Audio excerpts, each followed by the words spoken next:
Gracias a la Autoridad Portuaria de la Bahía de Algeciras por invitar a Air España a hacer esta ponencia, a participar en estas jornadas. Para nosotros es un auténtico placer. Dar las gracias también a Paco especialmente, pues un anfitrión magnífico, nos ha mantenido completamente informados por email de todo cómo es el desarrollo, nos mandaron a buscar al tren. Así que muy bien, a todos mis compañeros las ponencias han sido la verdad que excelentes y bueno, yo tengo la ventaja de que soy el último, con lo cual puedo ajustar mi discurso a lo demás y también que algunas cosas obviamente pues me las han pisado, no todas, pero bueno, de todas formas siempre intentaré meter la variable geográfica que es para lo que estamos aquí y para lo que RI existe y espero que os sea de vuestro interés. ¿Qué hacemos en RI? Pues principalmente dar significado a los mapas. Hoy en día hay muchas empresas que se dedican a hacer cartografía, a hacer mapas, a poner puntos en el mapa. RI lleva haciendo esto desde hace más de 40 años, pero además intentamos dar sentido a esa información, es decir, que las relaciones de todos esos objetos, de todos esos elementos en el espacio, permitan tomar decisiones de negocio de valor, ¿no? Porque realmente poner puntos en un mapa puede ser bonito desde un punto de vista visual, pero si luego no puedes tomar una decisión en base a esa información, pues de poco sirve. ¿Qué hacemos? Pues construimos una plataforma que llamamos Plataforma ArcGIS, que es la plataforma más potente del mercado en cuanto a software de mapas. Es una plataforma que está en muchísimas organizaciones alrededor del mundo y que nos ha permitido coger experiencia y coger conocimientos de todas las organizaciones a nivel mundial. ¿Por qué lo hacemos? Pues sinceramente porque creemos que la geografía se puede usar para vivir en un mundo mejor, es decir, muchas informaciones tienen que tener en cuenta la variable geográfica y desde gestión medioambiental hasta gestión de espacios públicos, incluso interiores, en todos esos sitios creemos que tenemos algo que decir y que la geografía puede ayudar a ello. De hecho, ESRI, la propia ESRI, que es difícil de pronunciar en español, significa Environmental System Research Institute, o sea, Instituto de Investigación de Sistemas Ambientales, y se fundó con esa vocación. Obviamente ya ha evolucionado mucho y nos dedicamos a muchos sectores, ¿no? Y puertos entre ellos, obviamente. ¿Quiénes somos? Pues somos una empresa que se fundó hace 40 años en California, la fundó Jack Dangermond. Esto también quiere decir algo, somos una empresa pues ya madurita, como yo, y quiere decir también que la empresa ha sobrevivido a bastantes cambios tecnológicos, es decir, durante 40 años imaginaos lo que han evolucionado los sistemas de información y las tecnologías de la información, y RI ha sabido estar siempre en esos cambios, y en esos cambios seguimos, ¿no? Estamos muy centrados en el usuario, para nosotros el usuario es nuestro principal valor, lo que tenemos que cuidar, y esto lo cumplimos de varias formas. Una es teniendo en cuenta directamente la opinión del usuario, tenemos varios foros donde los usuarios pueden interactuar con los product managers y proponer mejoras en el producto. Y además, la propia estructura y funcionamiento de la empresa, somos una empresa con el concepto privado americano, quiere decir que es solo de una persona, no cotiza en bolsa, con lo cual también las decisiones que podemos tomar pues van orientadas a intentar solucionar problemas de nuestros usuarios y los clientes. Y tenemos una componente muy fuerte de I+D, aproximadamente entre un 20 y un 25% de la inversión anual, del beneficio anual se dedica a investigación y desarrollo de nuevos productos, con lo cual eso también nos hace estar, pues yo creo que haber sobrevivido esos 40 años en este mundo, ¿no?, tan competitivo. En definitiva, lo que queremos hacer es fundir los mapas con los datos para que puedas ver o que podamos ver el mundo de una forma mejor, ¿no?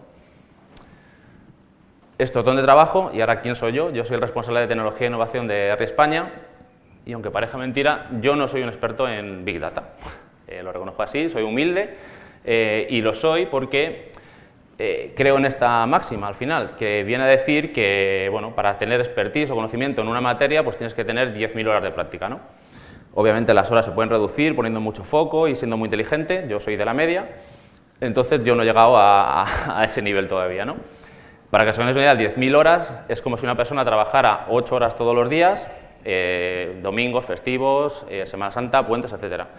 Con lo cual, 3 años y medio, pues por la tecnología, la propia tecnología de Big Data, pues no creo que haya mucha gente que llegue a cumplir con esto, ¿no? Y también por otro motivo, porque la propia tecnología de Big Data está cambiando a un ritmo vertiginoso, ¿no? Francisco muestra esta mañana las curvas exponenciales, pues yo creo que este es un ejemplo, ¿no? Aquí tenemos gente de MongoDB que hace muy poco estaba en otro tema de base de datos, ¿no?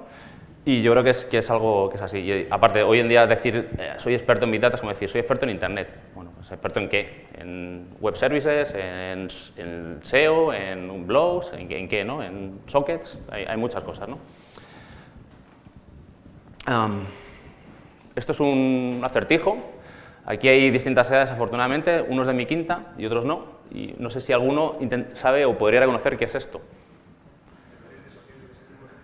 Deberes de sociales de séptimo GB, es una buena aproximación, pero ya esto yo lo viví en mi época universitaria y seguro que algunos universitarios que estén por aquí hoy alucinarán. Esto es un acetato.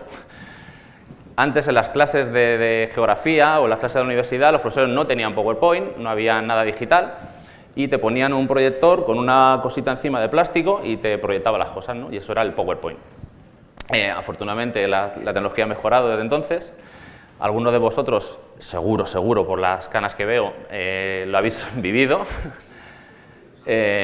Y lo traigo a colación aquí porque un sistema de información geográfica, que es de lo que hace ERRI, se basa en este concepto que es muy básico, es poner información encima de otra información. Vamos superponiendo capas de información y esas capas las combinamos y permitimos hacer análisis sobre esa información. Pues, por ejemplo, definir zonas de no sé, un tipo de vegetación, luego si ponemos otra capa encima con ríos, pues ver qué zonas están afectadas por un río, por una carretera, si vamos a hacer una planificación.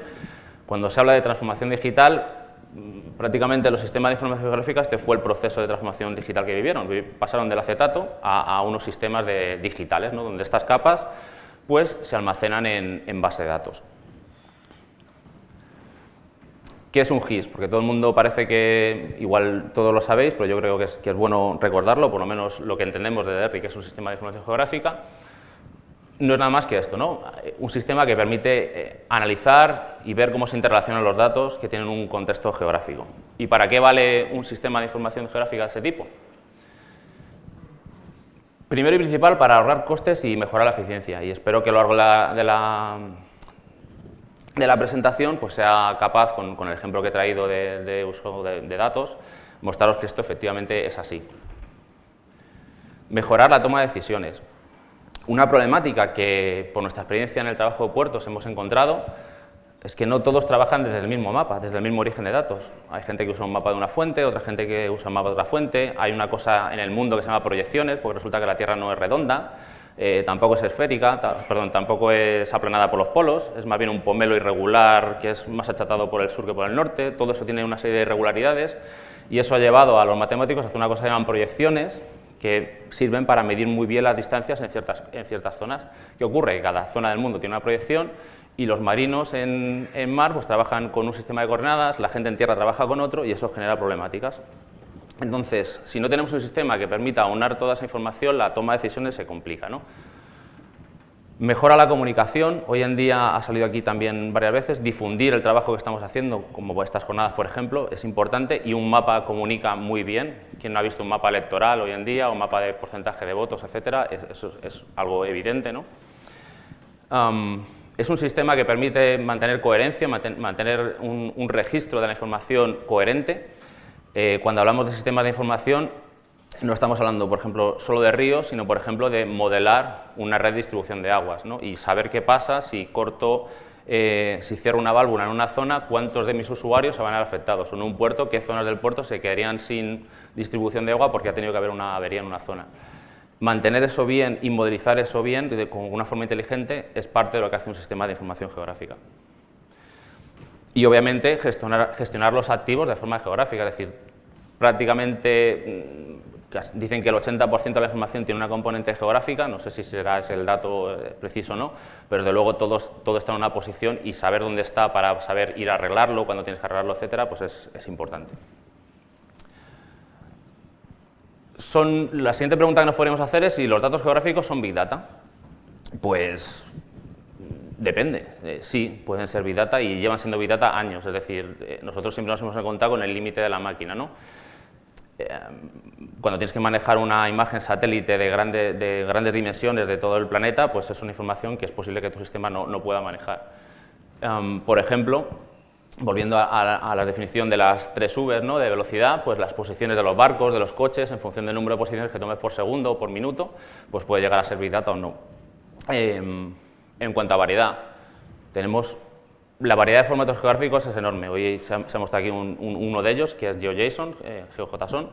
Tenemos datos en CSV, tenemos datos de CAD de planos, tenemos datos de batimetrías, tenemos datos de modelos de elevaciones. La infinidad y la variedad de datos es tan grande que incluso hay empresas que se dedican profesionalmente a ello. Nosotros tenemos componentes para hacer conversiones de formatos de datos y empresas que emplean a mucha gente solo para resolver este problema, lo cual la variedad es algo innato en los sistemas de información geográfica. El volumen de información es brutal, de hecho he traído varios ejemplos. Bueno, todo esto, ArcGIS Online es una plataforma que tenemos en la nube donde estamos creando un atlas mundial de toda la Tierra, luego os enseñaré un ejemplo.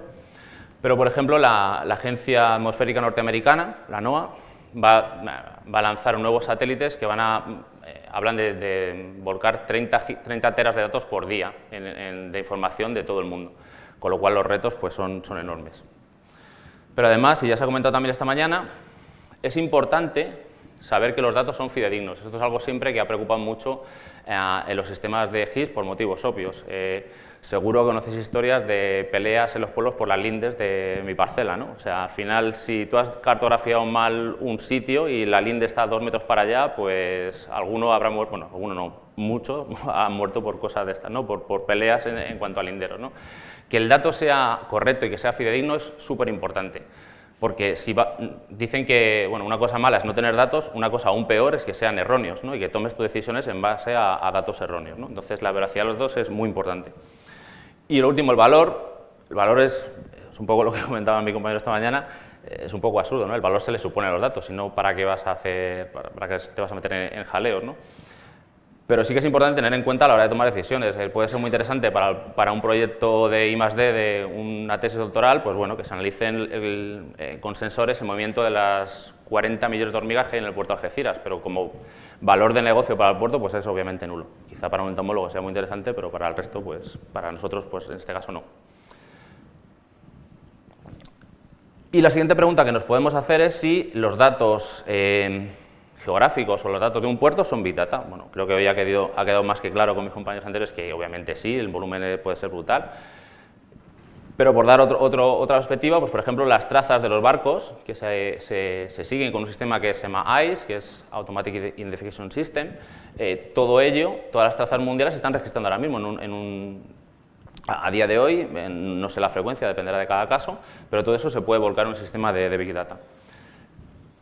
Dominar el mundo a través de los contenedores, pues si todos los contenedores están sensorizados, y no me cabe duda que de alguna forma lo acabarán estando, toda la información acerca del contenedor, de dónde viene, qué tiene, creo que ya me habían hablado justo en el descanso de contenedores ya sensorizados para temas de refrigeración, para controlar la temperatura, toda esa información obviamente pues va a ser masiva. Y otra información más clásica, más de gestión del puerto, pues esta zona, a lo mejor que vemos un poco menos profunda del puerto, pues tiene una información de batimetría asociada, de profundidad, y esa información se tiene que actualizar cada cierto tiempo con barcos que hacen sondeos batimétricos, y toda esa información también pues, se acaba acumulando y es un formato, es un volumen importante. Y, por ejemplo, datos de tráfico. Al puerto de Algeciras, para la operación del paso del estrecho, le va a interesar saber, en el histórico de tráfico del entorno del puerto, cómo es el tráfico a las 12 de la mañana del día 1 de la operación Paso del Estrecho. Pues toda esa información también es importante. Y toda ella tiene en común 3 cosas, la X, la Y y la Z, es decir, la posición. La Z, por ejemplo, en algunos casos puede que no sea tan relevante, pero, por ejemplo, desde luego la batimetría es crucial. Tener precisión en la Z, saber el calado exacto en un puerto es súper importante para saber si un barco de tipo E va a entrar en nuestro puerto y si voy a ser capaz de darle servicio. ¿Cómo podemos usar de forma eficiente la información de un sistema de Big Data desde un punto de vista geográfico? Generalmente, aunque esto está evolucionando rápidamente, la información, las X y Z que os he mostrado antes, representan latitud, longitud y altura, ¿no? Hasta ahora los sistemas de Big Data tratan esto como texto, es decir, meten esto en los sistemas y meten en coordenadas, con lo cual pues te quita capacidades, te quita algunas capacidades, como son el uso de proyecciones, lo que os he contado antes, como cada lugar del mundo se mide de una forma diferente, no es fácil con X y Z con texto, digamos, o con número, hacer ese tipo de cálculos. El rendimiento de los sistemas tampoco es óptimo porque hay una cosa para optimizar las bases de datos geográficas, son los índices espaciales, ¿no? Y luego la capacidad de análisis pues es también limitada. ¿Hacia dónde está evolucionando la tecnología? Hacia usar los datos, un formato nativo de almacenamiento de datos, que es el Geometry Types, los tipos geométricos. Estos sí que permiten hacer cosas como proyecciones, mejoran el rendimiento, permiten hacer análisis y permiten lanzar sentencias SQL. Por ejemplo, de este tipo. Transfórmate la geometría de este tipo, esto es un operador de transformación, transfórmame la geometría en otro sistema de proyección. ¿Para qué es esto útil? Si el sistema de navegación de un barco viene en un sistema WGS84 con unas coordenadas diferentes a las de tierra, puedo transformar la información de los dos sistemas y hacer que se hablen y hacer que casen los dos sistemas de información. Esto es vital o muy útil para las operaciones del puerto, ¿no? Y luego operadores espaciales del tipo que hemos visto un poco antes, ¿no? Lo que está dentro y lo que está alrededor o con un radio de acción de un sitio. ¿Qué estamos haciendo en ERRI? ¿Qué se está haciendo en nuestra plataforma? Traducir todos estos tipos espaciales a sistemas de Big Data, de forma que estos operadores actúen sobre sistemas de Big Data con paralelización, con grandes volúmenes de información, etc. Es algo que se está empezando a hacer y que creo que compañías como MongoDB pues, estará también haciendo cosas pues, muy parecidas, ¿no? Y la pregunta es, ¿cuándo necesitamos un sistema de Big Data? Porque claro, como os he dicho antes, los sistemas de información geográfica siempre han manejado volúmenes de información grandes, o sea, la capa de municipios de toda España, pues el número de vértices que tiene, pues es un volumen considerable de megas, y ahora mismo no es un problema para manejarlo con un portátil como los que tenemos ahora, pero hace 5 años o 6 años aseguro que cargar eso en una pantalla, pues te tiras un ratito hasta que se encargaban todos los polígonos. Pero eso no era Big Data realmente, bueno, esperabas un poco más de tiempo y ya está, ¿no? ¿Cuándo creo yo que un sistema se puede considerar Big Data? Pues cuando nuestra función de negocio tiene en cuenta la variable de variedad, velocidad y volumen, y alguna de estas tres, o todas juntas, o dos de ellas, supera con mucho las capacidades de nuestra infraestructura actual. Y cuando lo supera, y además, desde un punto de vista de negocio, nos impide tomar decisiones, por ejemplo, que nos adelantan a la competencia. Es decir, si yo tengo un sistema donde puedo analizar muchos datos, pero me lleva un día, y resulta que mi competidor esa misma información la van a hacer en un minuto y lanzar una campaña, tengo una desventaja competitiva clara y me tengo que empezar a pensar o plantear si necesito un sistema de Big Data, ¿vale? O sea, el Big Data no es tanto la definición de quizá las 3 Vs, sino la capacidad realmente que tenemos y las necesidades de negocio ajustadas a esa capacidad para gestionar volúmenes masivos de información. Creo que eso es importante. Bueno, ¿y ahora qué? Ahora viene una definición que me encanta, que no es mía. A mí me encanta esta definición, que es que Big Data es un problema en busca de soluciones. ¿A qué me refiero con esto? Quizá en el pasado, cuando hacíamos estadística, hacíamos un muestreo de la población total y hacíamos un modelo y bueno, a partir de ahí tomábamos unas decisiones. Hoy en día es casi al revés, es decir, tenemos tanta información que lo que tenemos que hacer es intentar ver qué preguntas le podemos hacer a toda esa información para ayudar a mi negocio, ¿vale? En ese sentido, se lo oí el otro día en un evento de Big Data en Madrid, en el Estadio Santiago Bernabéu, por cierto, nunca había estado allí en el palco y es muy bonito. Y se lo oí al CTO de Codere, que es una empresa de apuestas, ¿no? Y decía, es que realmente nosotros tenemos tanta información que ahora mismo no sabemos qué hacer con ella. Y bueno, no sé si quedan muchos estudiantes en la sala, pero quedaros con una palabra de mi charla, y todo lo demás os puede sonar chino, pero esto sí que, Data Scientist. O sea, si vais a tener que formaros en algo, estudiar matemáticas, estudiar estadística. Yo empecé a estudiar matemáticas y lo dejé, cometí un error. De verdad que hay una carencia enorme en el mercado de este tipo de perfiles y es una oportunidad para emplearse muy importante. Gente que sepa plantear preguntas y que sepa de modelos predictivos, de predictive analytics, de machine learning, van a ser profesiones, yo creo, muy demandadas, además de las de inteligencia artificial que se han comentado esta mañana. La cuestión es, claro, vale, es un problema, es una solución en buscar problemas, bueno, pues ¿qué pregunta le podemos hacer a toda esa fuente de datos? Pues, afortunadamente para puertos, ya tenemos algunas, ya sabemos algunas pocas preguntas. Hay que ser humilde, yo ya he reconocido que no sé de Big Data mucho, pero hay que ser humilde y ya sabemos algunas que sí podemos resolver. Y es justo lo que os voy a presentar ahora.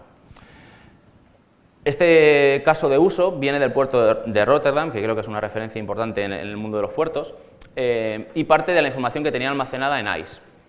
Bueno, lo que vamos a ver es una forma de capturar esa información hacia una plataforma como la nuestra, hacia una plataforma de localización, cómo se almacenó y cómo se procesó la información y qué análisis y qué toma de decisiones se hicieron a partir de esa información, ¿vale? Es un modelo que creo que es perfectamente replicable no solo en el puerto de Algeciras, sino en muchos entornos. Por ejemplo, nosotros hemos estado trabajando con salvamento marítimo en esta línea.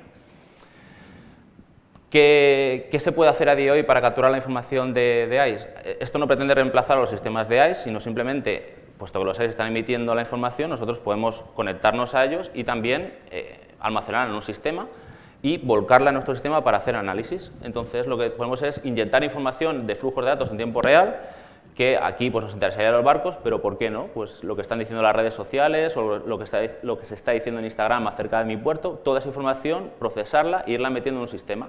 Este sistema aquí es nuestro componente de servidor de mapas, que como base de datos puede utilizar una base de datos relacional al uso o un sistema de base de datos de Big Data espacio-temporal, ¿vale? Esto justo ha salido en esta versión.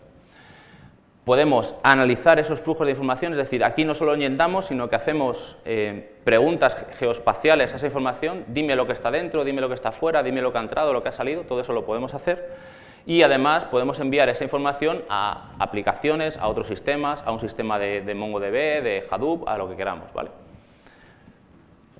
Para ilustraros esto os voy a enseñar un ejemplo.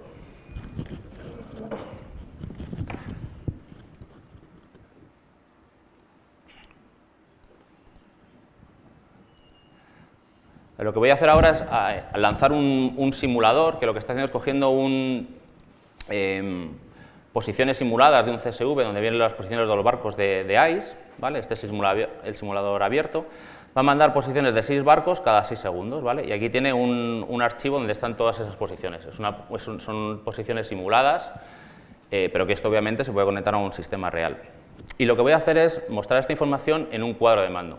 Esto que estáis viendo aquí es un cuadro de mando operativo que no hemos tenido que desarrollar, sino que ya viene directamente hecho con la plataforma y lo único que hemos tenido que hacer es crear el mapa donde estás viendo todas las posiciones de los barcos, conectar los servicios web, que son servicios REST, y configurarlo con una serie de componentes en los alrededores, que son widgets, para hacer uso de esa información. Yo digo que aquí no hemos tenido que desarrollar absolutamente nada.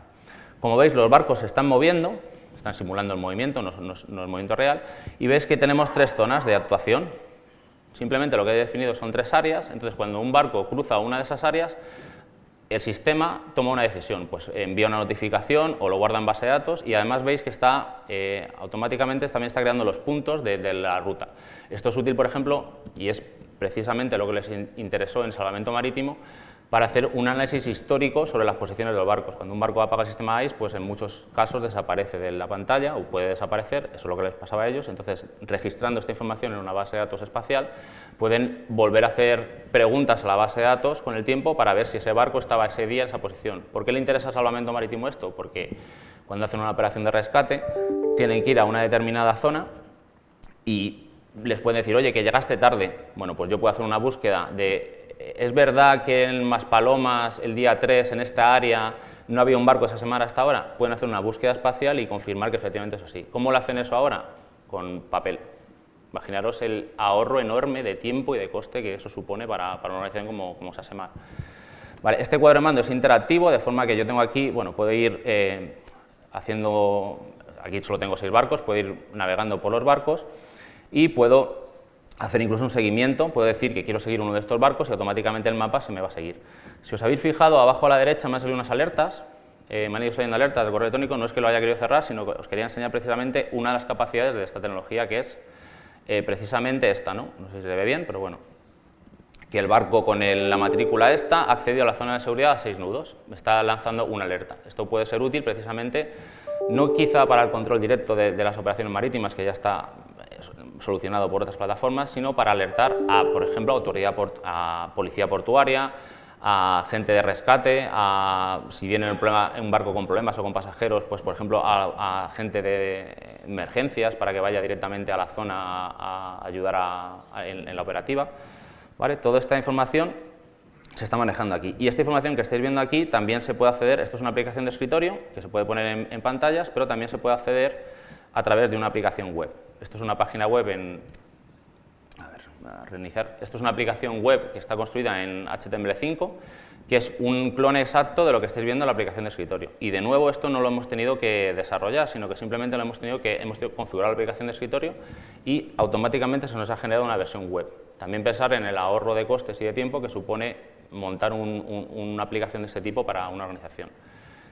A nivel de funcionalidad de aplicación, pues tenemos una serie de capas base que nosotros podemos ir cambiando al gusto, pero además también lo que podemos hacer es reconfigurar la información. Es decir, nosotros aquí también podemos,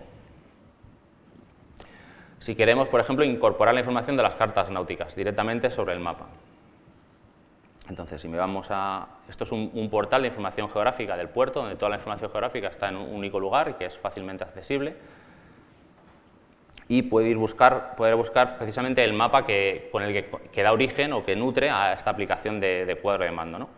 Veis que estamos viendo la misma información exactamente, los barcos se moverán también cada 6 segundos y lo que podemos es agregar información.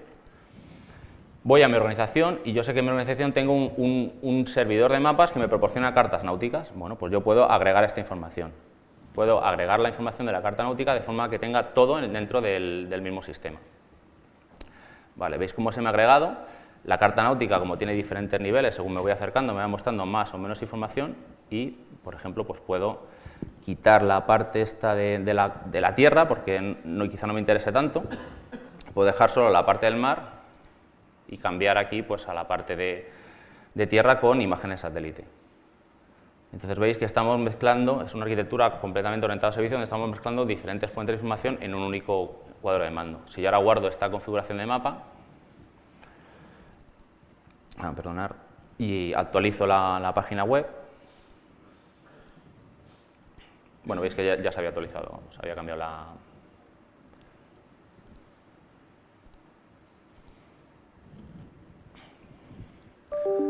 Es decir, al final lo que estamos dando, veis que está la carta náutica y el mapa, ¿no?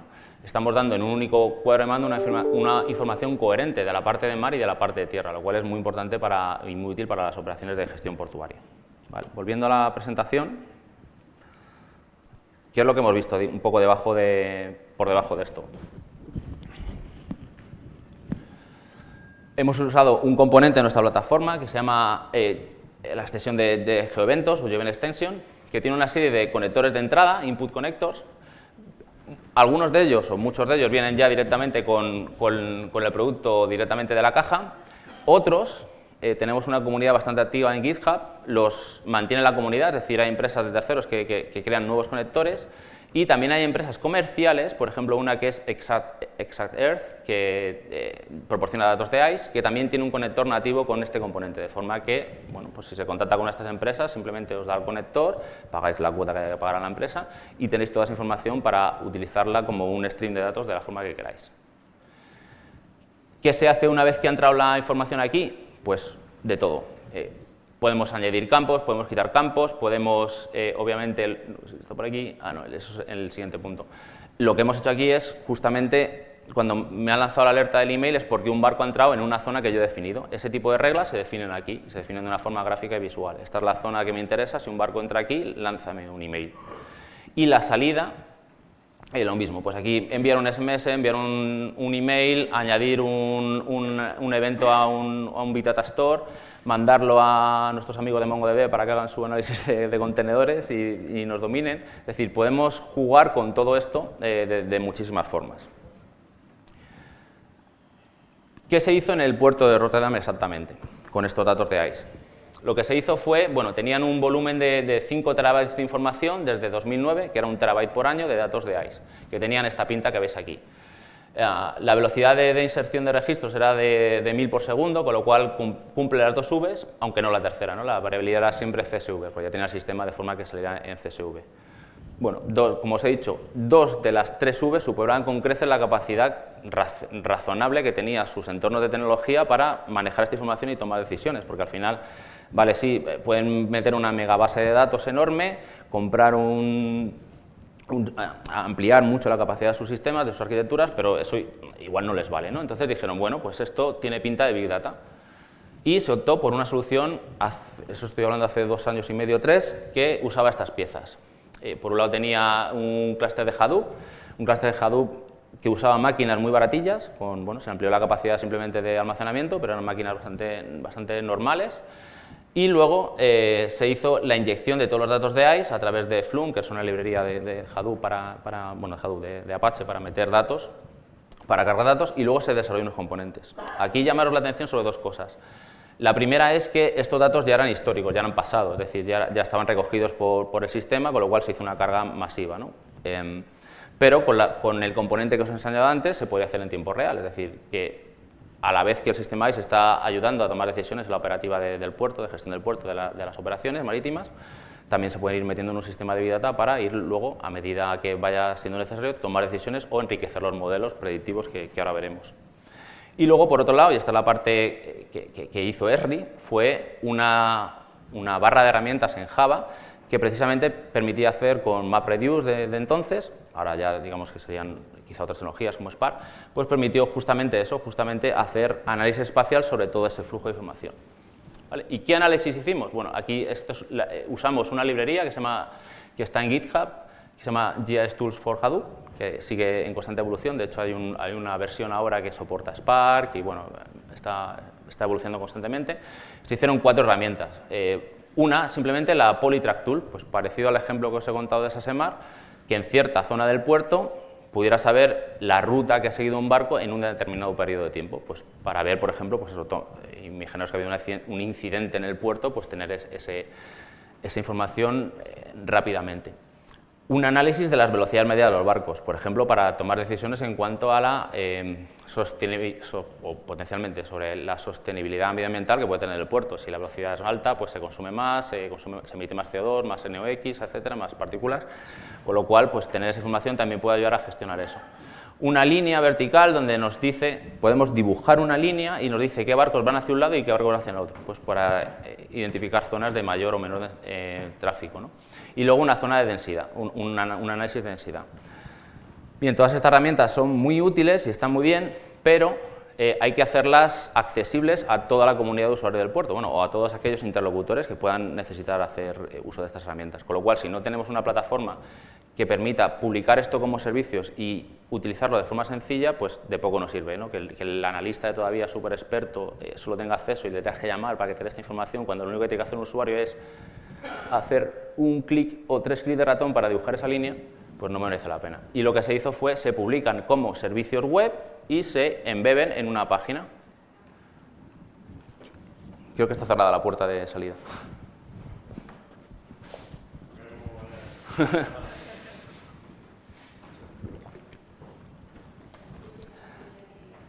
Y esto que he dicho de los 3 clics de ratón no es un brindis al sol, sino que realmente esto se testó con estos power users, que son chavales de instituto, a los que se le llevó a probar el sistema en el puerto de Rotterdam. Este es Erwin, que es el project manager que lanzó este proyecto allí, para ver si realmente el sistema realmente es sencillo de usar. Oye, si un chaval de 12 años lo ha usado, no me digas que tú no lo vas a poder usar, ¿no? Es un poco la idea, ¿no? Cuando he contestado como he dicho, bueno, es que tampoco somos tontos. Bueno, vale, ya, los niños tampoco, ¿no? Y ya están ahí, ¿no? Efectivamente. Otro ejemplo de uso de todos estos datos, en este caso eran datos de sondeos y de profundidad, era para determinar calados del puerto, zonas donde el drenaje es prioritario. Por lo que sé del puerto de Algeciras, lo que me contaron en su día, no es un problema aquí, no es un problema tan grave como en Rotterdam, que es un río, ¿no? un estuario, pero allí sí tiene ese problemas de colmatación y claro, que un barco toque el fondo pues es peligroso, ¿no? Entonces, bueno, estos hexágonos que parecen aquí un panel de abejas, lo único que están señalando con amarillo intenso es las zonas donde debería ser prioritario dragar. De nuevo, pensar en el ahorro de costes y mejora en la eficacia del puerto, si yo sé que tengo que ir aquí y puedo delimitar casi perfectamente la zona donde realmente sé que voy a tener este tipo de problemas. Y un último ejemplo, que este es muy reciente, de hecho en la PPT está el link al vídeo donde lo cuenta Mansur Rad, que es la persona que hizo este análisis. Este me encanta por esto de aquí, no sé si conocéis Nerdalize.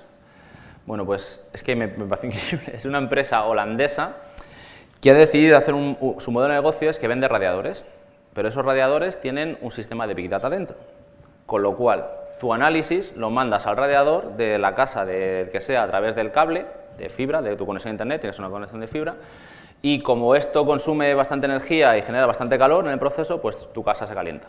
con lo cual el proceso es 0.0 de CO2. Estás haciendo un análisis predictivo de Big Data, de Analytics y tal, y además estás ayudando a una pareja de ancianos a calentar su hogar gratis. Me parece genial.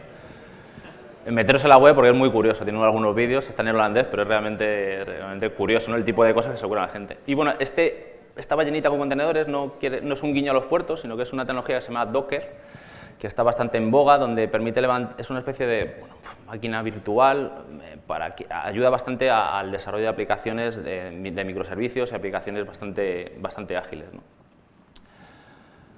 Vale. ¿Qué nos depara el futuro? Pues, como decía Tom Hanks en las famosas películas, como una caja de bombones, no sabemos lo que nos va a tocar, pero sí que vemos algunas tendencias que están llegando. Esta frase de Elon Musk me parece reveladora, no es que sea... no es que crea que el fallo es algo bueno per se, creo que es mejor acertar a la primera, pero también es obvio que si nunca te has equivocado es que nunca has salido de tu área de confort, nunca has hecho algo diferente, ¿no? Y yo creo que también hay que tenerlo en cuenta. Esto es una imagen de Instagram, creo que es de hace poco, no mira la fecha, pero bueno, la vi el otro día y la capturé porque me pareció muy curiosa.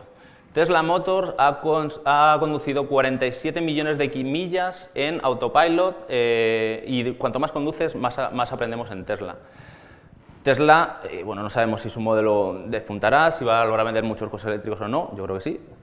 Pero lo que está claro es que ahora mismo tiene 47 millones de millas de información de tráfico de todos sus conductores. En un momento dado, ¿cómo va a explotar esa información? Pues seguramente, como hacen muchas compañías de telefonía móvil hoy en día, pues la revenderá. Nuestros datos de telefonía móvil no están vendiendo datos personales nuestros, pero sí si pasamos cerca de un sitio, si pasamos cerca de otro, patrones de consumo, y se están vendiendo y se están comprando. Y Telefónica no se dedica a eso.